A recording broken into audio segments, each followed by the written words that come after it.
নমস্কার বন্ধুরা, চৈতির সিম্পল কিচেনে সবাইকে স্বাগত। আশা করি তোমরা সবাই খুব ভালো আছো আর আমিও ভালো আছি। বড়দের প্রণাম আর ছোটদের ভালোবাসা জানিয়ে আমি আমার রেসিপিটা এখন থেকেই শুরু করলাম। আর যারা আমাকে বন্ধু করেছো বা করনি সবাইকে আমার চ্যানেলে অনেক অনেক স্বাগত আর অনেক অনেক ভালোবাসা। তো দেখো, আমি ভেটকি মাছ নিয়ে নিয়েছি, ধুয়ে একদম সুন্দর করে পরিষ্কার করে নিয়েছি। এবারে আমি দেখো পরিমাণ মতো নুন আর হলুদ আমি মাখিয়ে নিচ্ছি। আর এই দেখো কত বড় একটা মাছের মাথা, ভেটকি মাছের বিশাল একটা মাথা নিয়ে চলে এসেছি।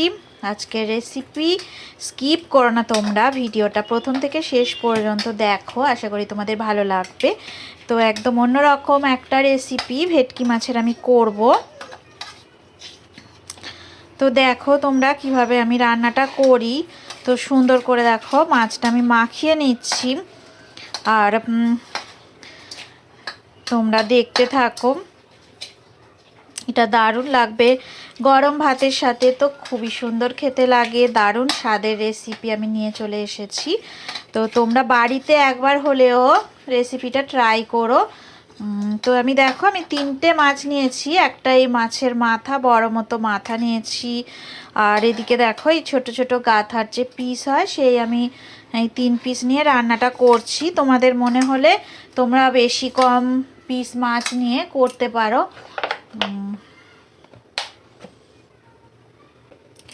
তো এইদিকে দেখো আমি কড়াতে তেল বসিয়ে দিয়েছি। তো মাছ ভাজার মতো পরিমাণ মতো সর্ষের তেল দিয়ে দিয়েছি। তো কড়াটা বেশ গরমও হয়ে গেছে। তো কড়া থেকে ধোঁয়া উঠছে, অনেকটাই গরম হয়ে গেছে। তো মাছ দেখো আমি দিয়ে দিচ্ছি। তো মিডিয়াম ফ্লেমে রেখে আমি মাছের মাথাটা আগে ভালো করে ভেজে নেব। তো আমার ছেলে মাথা খেতে খুব পছন্দ করে, তাই জন্য আমরা এরকম বড় বড় মাথা মাছের সাথে কেটে রাখি। মাছটা আর কি একদম মাথার সঙ্গে আলাদা করি না, একটু মাছ রেখে দিই মাথার মধ্যে, তো ওর ভালো লাগে খেতে। তো মাছের এই রেসিপিটা বানাচ্ছি, দেখো কেমন লাগে তোমাদের, তোমরা কমেন্ট করে জানাবে। তো মাছটা দেখো আমি নুন হলুদ মাখিয়ে আমি ভাজা করতে দিয়ে দিয়েছি। তো মাছের মাথাটা আগে ভালো করে ভাজা করে নেব, তারপরে মাছের ওই পিসগুলো, 2টো পিস আমি ভাজা করতে দেব। তো একটু সময় ধরে মাছের মাথা ভাজা হচ্ছে। দেখো মাথার সাথে এবারে আমি গাতার মাছগুলো দিয়ে দিয়েছি, এগুলোও ভাজা হচ্ছে। মাথাটা তো সুন্দর করে ভাজার চেষ্টা করছি, এত বড় মাথা না, খুব অসুবিধা হচ্ছে ভাজা করতে। তো এই দেখো এই মাছের পিসগুলো দিয়ে দিয়েছি,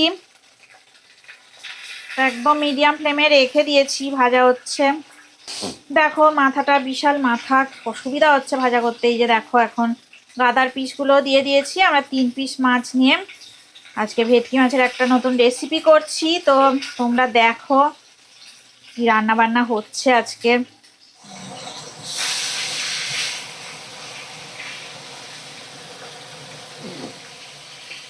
দেখো এক সাইডটা ভালো করে ভাজা করে নিয়েছি আর এক সাইডটা ভালো করে ভাজা করে নিচ্ছি।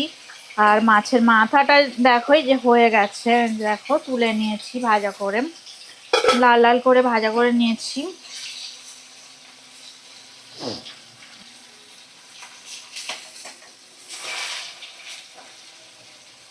তো অনেকটাই লাল হয়ে গেছে। এবারে মাছগুলো দেখো আমি তুলে নিলাম। তো এবারে কড়ার মধ্যে দেখো এবারে আমি গোটা জিরে দেখো ফোড়ন দিয়ে দিচ্ছি, 1 চামচ জিরে ফোড়ন দিয়ে দিলাম।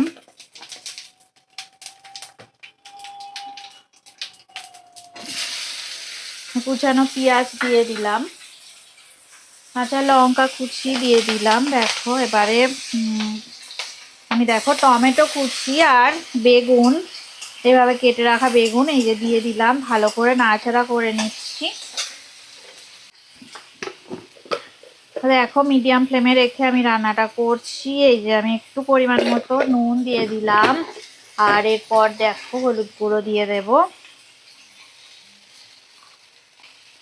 আর কাশ্মীরি রেড চিলি পাউডার একটু দিয়ে দিলাম অল্প করে।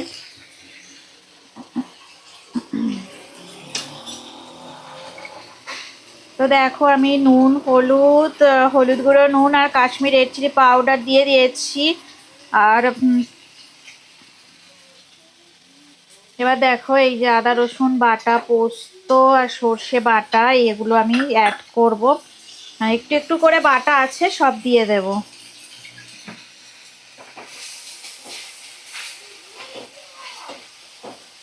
দেখো দিয়ে আমি নাড়াচাড়া করে নিয়েছি। এবার দেখো পরিমাণ মতো আদা রসুন বাটা আমি দিয়ে দিলাম। দিয়ে মশলাটা ভালো করে কষিয়ে নিচ্ছি। আর এখন দেখো আমি পোস্ত বাটা দিয়ে দিচ্ছি। আমি দেখো 2 চামচের মতো পোস্ত বাটা। আর এইখানে দেখো সর্ষে বাটা আছে, 2 চামচ সর্ষে বাটা আমি দেখো দিয়ে দিলাম। এবার সমস্ত মশলা আমি ভালো করে 2 মিনিট একটু কষিয়ে নেব।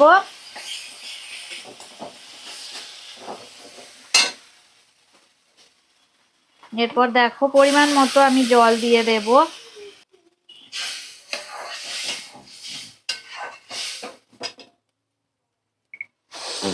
দেখো সর্ষে আর পোস্ত বাটা আমি দিয়ে দিয়েছি। দিয়ে দেখো আমি জল দিয়ে দিয়েছি। এবার নাড়াচাড়া করে নিয়ে এবারে মাছগুলো এর মধ্যে দিয়ে দেবো। একটু ফুটে গেলে মাছগুলো দিয়ে দেবো। দেখো পোস্তর বাটি ধোয়া জলটা আমি একটু দিয়ে দিলাম।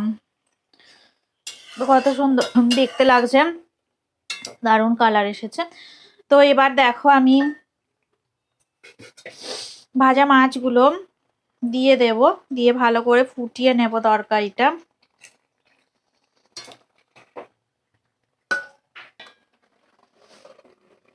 দু মিনিট একটু ফুটিয়ে নেব। দেখো 5 মিনিট হয়ে গেছে। তো আমি ঢাকাটা দেখো খুলে নিলাম। তো একদম রেডি হয়ে গেছে। এটা শুকনো শুকনোই খেতে বেশি ভালো লাগবে, যেহেতু সর্ষে পোস্ত দিয়ে বানানো রেসিপি। তো গ্যাসের ফ্লেমটা আমি দেখো অফ করে দিলাম। আর উপর থেকে আমি সামান্য একটু ধনে পাতা কুচি ওপর থেকে আমি ছড়িয়ে দেব। তো এতে আরো স্বাদটা দারুণ হবে, দুর্দান্ত স্বাদ হবে। তো রেসিপিটা একদমই রেডি হয়ে গেছে। এইভাবে তোমরা অবশ্যই বাড়িতে একবার হলেও বাড়িতে সর্ষে দিয়ে পোস্ত দিয়ে এইভাবে মাছের রেসিপি করে দেখো। ভেটকি মাছের রেসিপি বেগুন দিয়ে, তো দারুণ স্বাদ হয়। গরম ভাতে খুব সুন্দর খেতে লাগে। রেসিপিটা যদি ভালো লেগে থাকে লাইক দেবে, শেয়ার করবে, কমেন্ট করে জানাবে আমাকে তোমাদের কেমন লাগলো রেসিপিটা। তোমরা সবাই ভালো থাকো, সুস্থ থাকো, আমার রেসিপি এইভাবে দেখতে থাকো। এতক্ষণ ধরে রেসিপিটা দেখার জন্যে আর আমার সাথে থাকার জন্যে তোমাদের অনেক অনেক ধন্যবাদ। পুরনো বন্ধুদের অনেক ধন্যবাদ। নতুন বন্ধু যারা আছো আমার চ্যানেলটা সাবস্ক্রাইব করে আমার পাশে থেকো। আর আমার রেসিপি এইভাবে দেখতে থাকো। তোমরা আমাকে সাপোর্ট করো, তাহলে আমিও তোমাদেরকে সাপোর্ট করতে পারবো। তো চলো আজকের মতো টাটা। নতুন আবার রেসিপি নিয়ে তোমাদের সাথে আবার দেখা হবে।